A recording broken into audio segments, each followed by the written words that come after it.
All right, so we asked a question: what recreates you? What recharges your battery? So, what did you guys hear? What were some things that recreated you or your newfound friends or old friends? Time alone at my home, whether it's reading, cleaning, or watching TV. Okay, time alone recharges you. Okay, good. Other folks?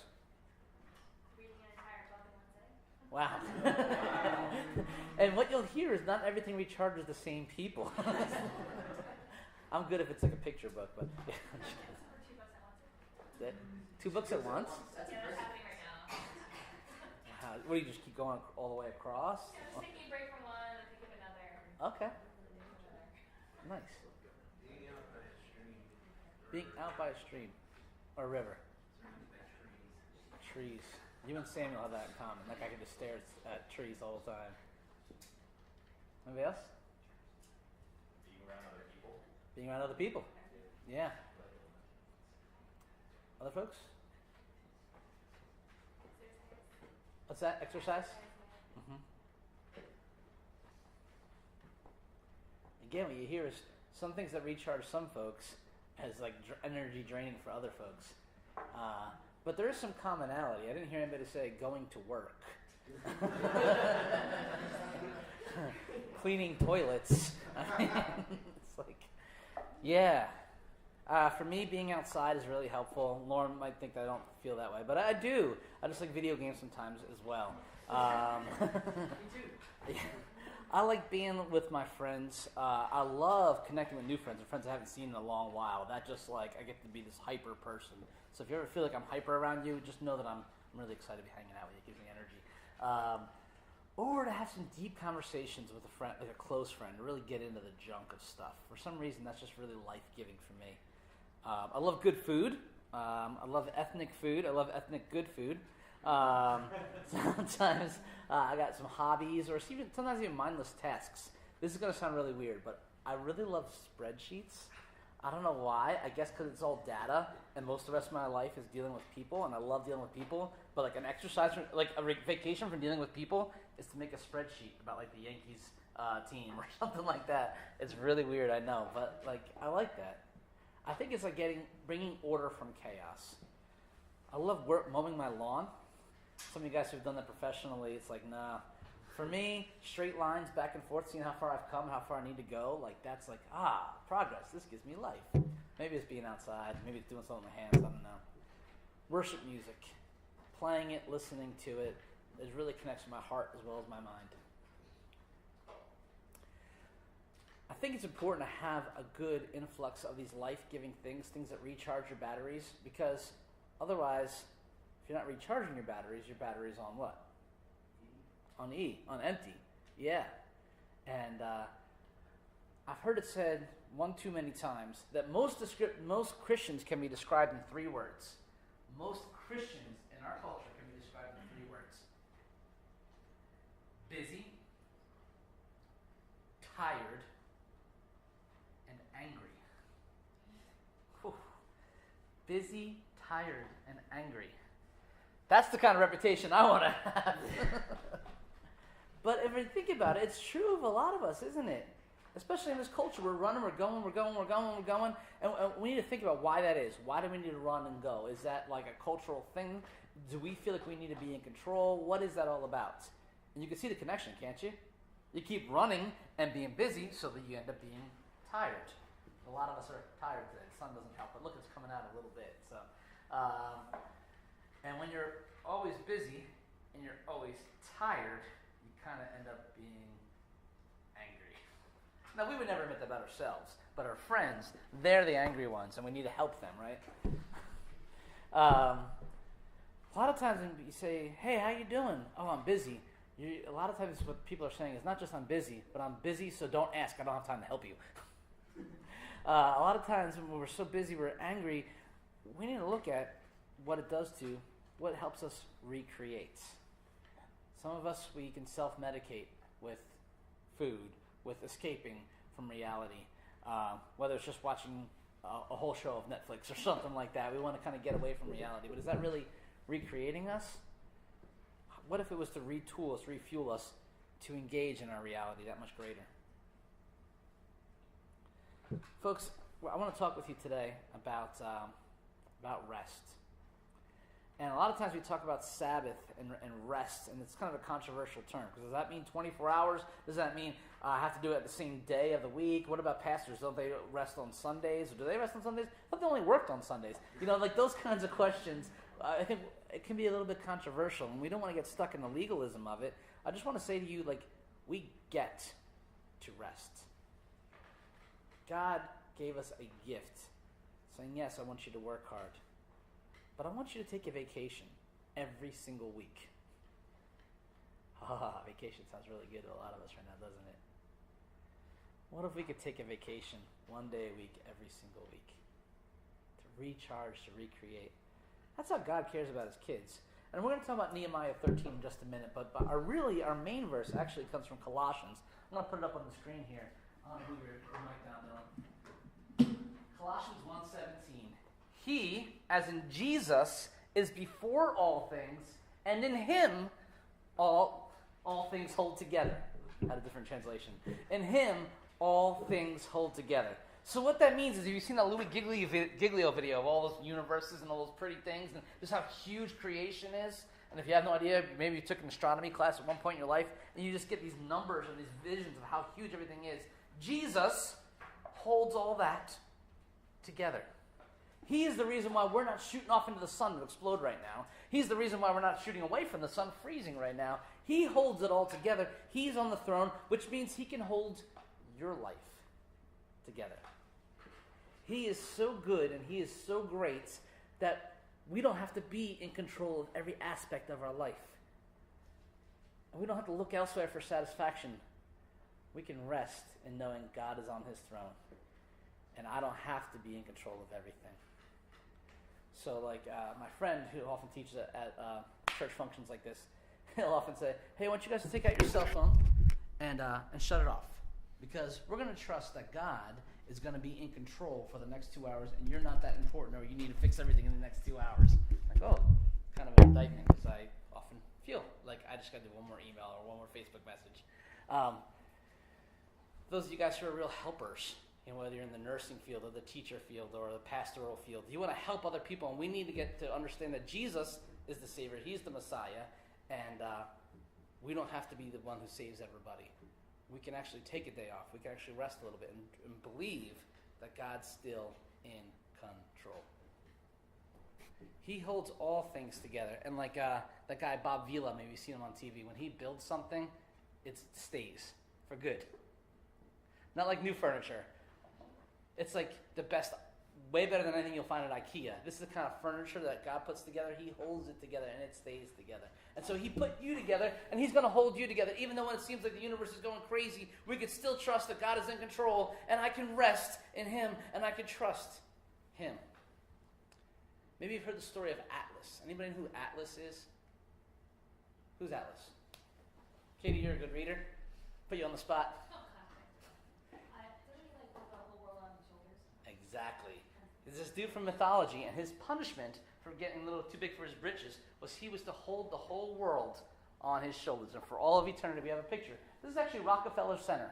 If you've ever watched the show 30 Rock, or you've been ice skating, whatever, Rockefeller Center, there's a statue of Atlas holding the world on his shoulders. And if we're honest with ourselves, sometimes we feel like we have to hold the world on our shoulders for things to go the way that they're supposed to go. Think about that. And a punishment for an eternity of having to hold everything up yourself. Yeah. No wonder people will become busy and tired and angry. It leads to our society getting kind of self-centered and anxious and unhappy, where there's no peace. And we get kind of destructive and godless because we think we have to be in control. This is what happened to Nehemiah's contemporaries. Remember, we're going through this story in the book of Nehemiah where the folks learn how to worship God and what his true identity is and how they're really loved in him and cared for by him, but then they forget. And there was this pattern way before them, and then they did it, and it continues to this day. That God is in control, right, until I forget that, and I need to step in a little bit and pick up that ball a little bit, and then I start down this path. I'm putting all the pressure on me and getting busy, tired, and angry. The story of Nehemiah is a story of a sleeping giant, a people who have such potential for good, but don't have the perspective to go with it sometimes. And so some of our sermons, we've been kicking that giant awake, but I think more likely the way that Jesus does it is like, hey, wake up. I made breakfast for you. I'm in control. Come on in, come join me. You got a lot of potential. I see it in you. I'm going to lead you in it. So the first part of this two-part series from last week was talking about how Nehemiah had to come in and clean some house. Because the house needed to be cleaned. Not just God's house, because that was literally true, but people's hearts, individually and collectively.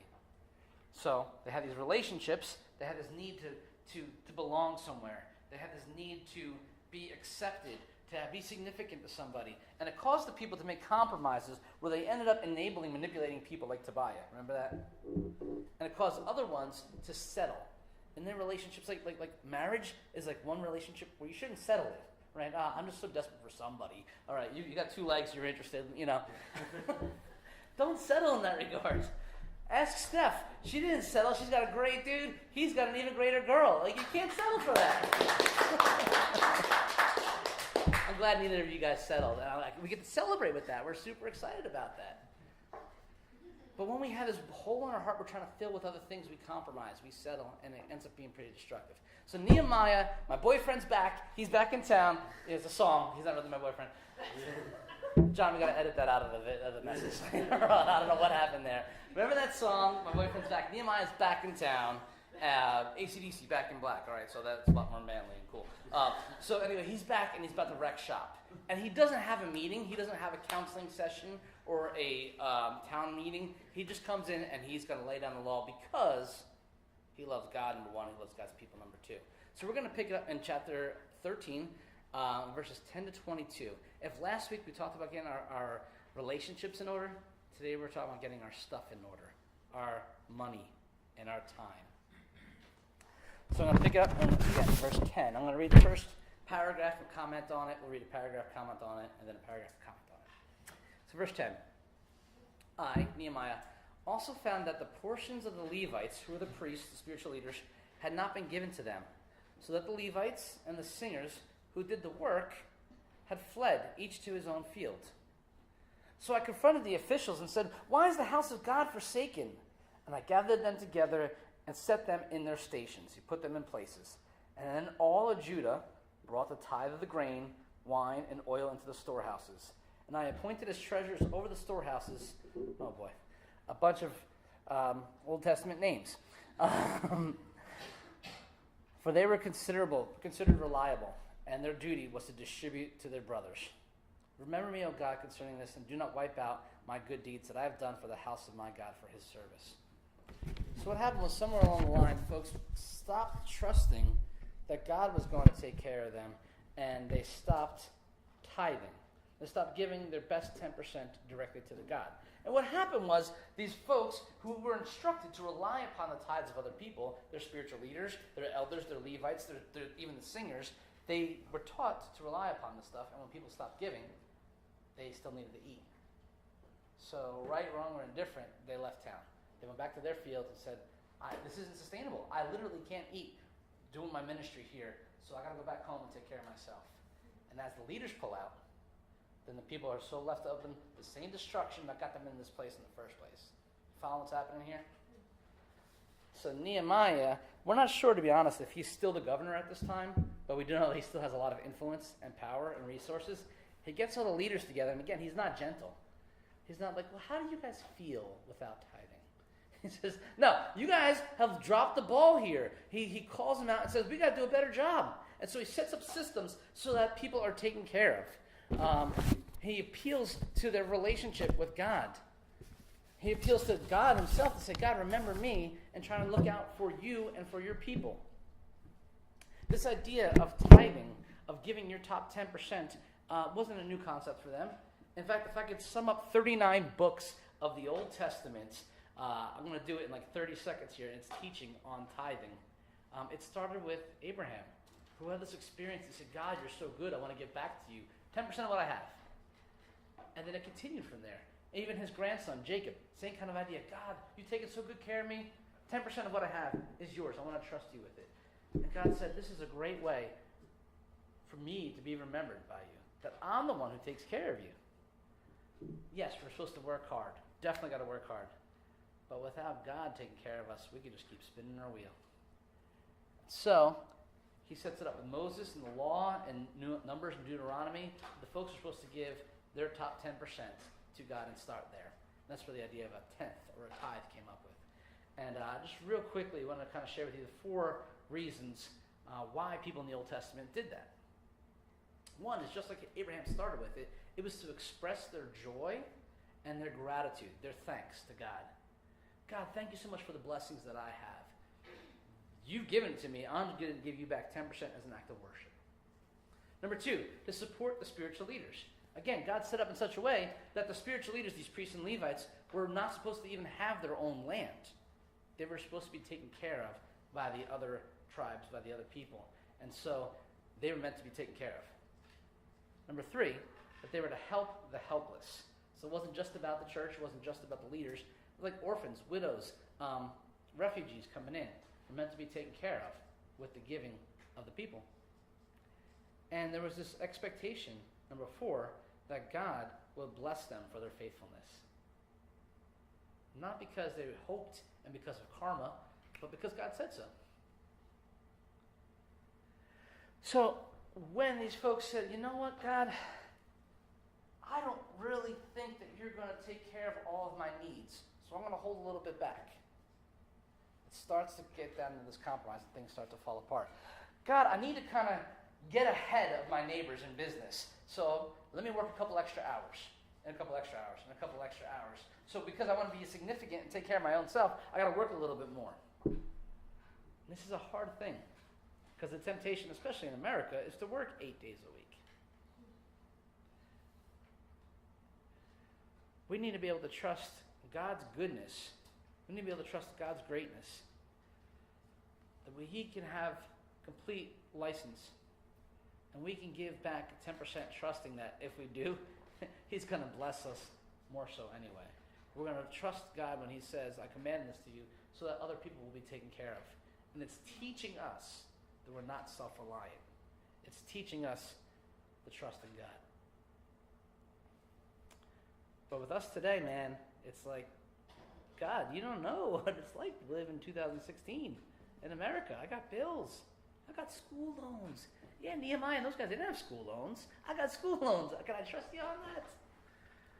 God, can you really be trusted in my situation? And the answer is yes. Give him a chance. Give him a chance to trust you, to be trustworthy in that. That's about the extent of what I'm going to talk about with tithing today. I mean, we could talk about a whole lot. But what I did do is, when you first come in there by where the desk area is, there's an 8.5 by 11 sheet of paper, about 8 questions about giving and tithing. I think handles it in a really good way, not about legalism, but about relationship with God and helping you work through some of that. There's about 20 copies there. I encourage you to grab one on your way out and just look through it. Good conversation fodder for you and your significant other. Good thinking through some of those frequently asked questions. All right? But this idea of trusting God with money is even more so an issue when it comes to time. Let's pick it up in verse 15. In those days I saw in Judah people treading wine presses on the Sabbath, and bringing in heaps of grain and loading them on donkeys, and also wines, grapes, figs, and all kinds of loads, which they brought into Jerusalem on the Sabbath day. And I warned them on the day when they sold food. Tyrians also, who lived in the city, that's like a different ethnicity, they're not the Jews, they brought in fish and all kinds of goods and sold them on the Sabbath to the people of Judah and Jerusalem itself. So, then I confronted the nobles of Judah and said to them, why is this evil thing you are doing profaning the Sabbath day? Didn't your fathers act in this way? And didn't our God bring all this disaster on us, on this city? Like, in other words, isn't this exactly how we got here in the first place? Like, what have we been doing all this time, rebuilding walls and getting everybody back together, if you're going to turn back to the same old garbage that you used to do? Okay? Now you're bringing more wrath on Israel by profaning the Sabbath. Nehemiah saw breaking the Sabbath as a sin, which leads him to having to rebuke them. What did they do? Well, they got the Tyrians involved. They started doing more and more work on the Sabbath. They never took a day off. And this actually showed a lax attitude toward God's commands. It's the same thing you can read about in Jeremiah 17 and Amos 8. It's this pattern of saying, hey, God hasn't wiped us out. I mean, God's probably forgiving. God understands. It's not really a command. I'm going to just do things my own way. And every single time it ends up leading to problems. And Nehemiah's like, come on, guys, haven't we been through this? That's why they're in exile in the first place. So Jesus says in Mark 2:27, man is not made for the Sabbath, but Sabbath is made for man. God has set aside in the Ten Commandments even, saying, one day a week, you get to have a vacation. Don't think about it like this legalistic thing. Oh my gosh, it's been 24 hours, I got all this stuff to do. Like, all right, I'm going to do it, I'm going to do it, I'm going to do it, I'm going to do it. Like, you get to have a vacation every week because God thinks when he sees you, you need rest. And if some of you and some of your friends are running around like stress balls, it's possible that maybe you need some rest. Which gets into our jump. Because if I'm going to take a day of my week and rest and not work, that's a trust issue. I need to trust that I can get done in 6 days what needs to get done. Or maybe more accurately, I can trust that God is going to get done in 6 days what he needs to get done. And I can trust to rest with him one day a week. Because if I get to recharge and have my battery refilled, maybe I'm not feeling so busy or so tired or so angry. Maybe I'm kind of feeling like, I just came back from vacation. I love Sabbath days. Lauren and our family take every Friday as our Sabbath day. And we're not too militant about it. You'll see us here time and again. But it's become in this busy life, vacation's coming in 2 days. You know that feeling when you're going to have vacation soon? I get to have that every week. You get to have that every week. But it takes discipline and it takes trust. And man, it's hard because I was trying to figure out how to put my own Excel sheet up here. I have an Excel sheet from a couple of years ago when I was doing young adult ministry at FAC and working on my ordination and working on seminary. Every week I had an Excel sheet where every minute was planned out, that every Saturday was open. And even recently when I was working at Starbucks and raising kids and all that kind of stuff, 6 days a week that Excel sheet was pretty filled up, but 1 day a week was rest. Still wasn't balanced. I think you need to be able to do more than just work on 6 days a week. But I think the reason why I didn't kill anybody, including myself, was that 1 day a week I trusted God to be like, I'm going to recharge today. And you can pull Annabelle out afterwards. You can ask her this. But we're training her from a young age what Sabbath is all about. She'll tell you. Rest and remember. Don't get caught up in how many hours. Don't get caught up in what you can and can't do. You get to spend a day a week resting and remembering. All right, let me finish this passage. 19 to 22. As soon as it began to grow dark at the gates of Jerusalem before the Sabbath, I got to pause here. Nehemiah just doesn't talk a big game. I don't know if you noticed about him, but he actually does something about it. He's going to set some things up in place that he's like, we're going to make sure we don't go back in this area. All right.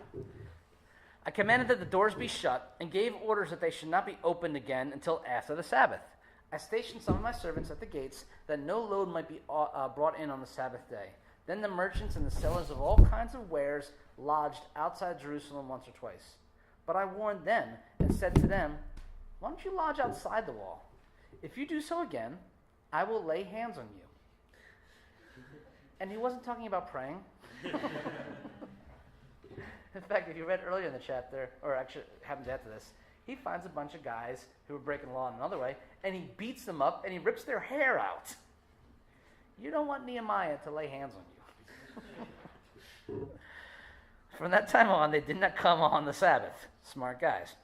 Then I commanded the Levites that they should purify themselves, because basically they had a job to do, and they fell asleep on the job. Not resting.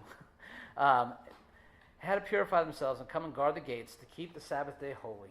Remember this also in my favor, O my God, and spare me according to the greatness of your steadfast love. When Jesus is on the throne, when we believe that he holds all things together, and not us working a little bit harder, and not us pushing through and being this anxious stress ball, then all of a sudden we can trust him with our finances. We can rest in him with our time. It's like he's in his place, and I get to be in my place. I get to have a healthy understanding of who he is and who I am in comparison. Man, I want to make myself available after our service for a little bit today and throughout this week to answer some of these questions. Again, I'm hoping that you're hearing my heart. Don't get caught up in the legalism of tithing or of fasting, of making it a rule, but more like something you get to do, that you get to have a vacation every week. In the Vegan House, when we rest and remember, it's all about recreating. It's all about beauty. What do you find beautiful? You find a book beautiful? Awesome. Go for it. You find having a little Bethany time beautiful? Go for it. Awesome. You find being outside by a stream and a babbling brook and some trees beautiful? Go outside. Go for it. And like we talked about at our marriage seminar, you find your spouse beautiful. Have some intense fellowship with your spouse. It's a good thing. You get to. You get to. You need to have balance throughout the week. People ask, is Sabbath do we still do that? I feel like it's not really mentioned that much in the New Testament. Well, in Hebrews 4, verses 9 to 11, it talks about resting in God. And I think it's kind of prophetic, where we could spend a 24-hour period in our week today in Hebrews 4, 9 to 11. But it's also a foreshadowing of being able to rest in Jesus and not to strive anymore. When Colossians 1:16 is true of our hearts, that Jesus is holding all things together, it is life-giving as opposed to life-sucking. In fact, I want to give you a quick list of some things, some ideas, again, not legalism, but just some ideas of things that might be life-giving as opposed to life-sucking. So let's just fly through that. You got beauty, nature, long walks or drives in the country, especially this time of year with leaves changing. Exercise, Leah, good thing. Swimming, hiking, going outside, I meant to change that to intimacy, but yes, making love to your spouse. That's life-giving. Art, creating, music, painting, whatever. Some things that I would suggest, maybe life-sucking. Malls, traffic. Anybody find traffic life-giving? Okay.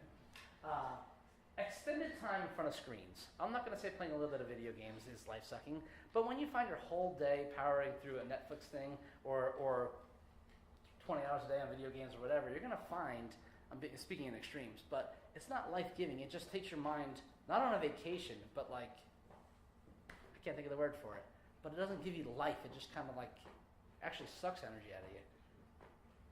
So just be careful about the amount of time you spend on Facebook and social media, video games and TV. The news, especially politics, can be life-sucking. We're not saying to avoid it altogether, but if we're honest, who comes back from watching the news or a debate or whatever and like, wow, life is good. I feel so recharged right now. I think I said all I have on that one. Okay. The for Jesus, let me talk about a whole lot here, that we believe that God is good, so I don't have to look elsewhere, that God is great, so I don't have to be in control, that God is gracious, so I don't have to prove myself, and God is glorious, so I don't have to fear others.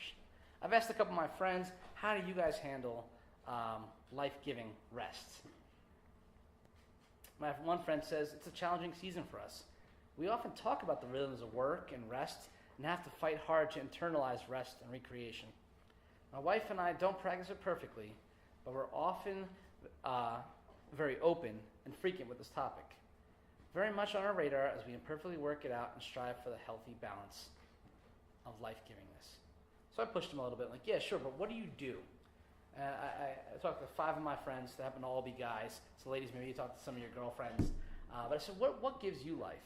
And this guy says, man, key rejuvenating experiences for me are playtime with the kids, small break getaways with my wife, regular appointments with my counselor. Yes, pastors go to counselors too. Sometimes we need it. Loud, immersive worship music at home or in a car.